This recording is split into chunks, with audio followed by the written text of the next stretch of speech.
was I going to come up with $40,000? A little bit about my story was I was living in California and I was looking to buy my first house, and this was in like, 2011. And it just, trying to figure that out and then looking at the housing prices. Um, I mean, it was just way out of reach, and I was trying to figure it out, trying to save, and a little younger, and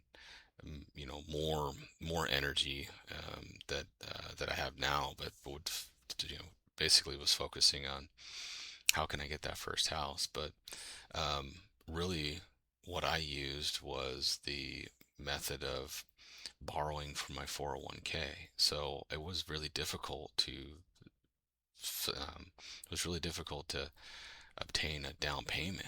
And I was trying to figure out, hey, like if, let's say if I'm in California, houses were, I mean, we'll make it really simple. At that time, houses were, I mean, you're living in a shanty on a $500,000.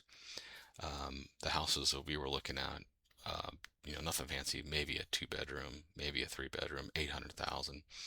So if you're looking at first time home buyer, your down payment's going to be pretty pretty small. It's going to be about 3.5%, and maybe five, depending on your credit score. And so, let's say it's 5%. Well, that's $40,000. How the hell was I going to come up with $40,000? I couldn't save a freaking nickel. I had two small kids, and my wife was working side jobs, working furniture, and we were still scraping by.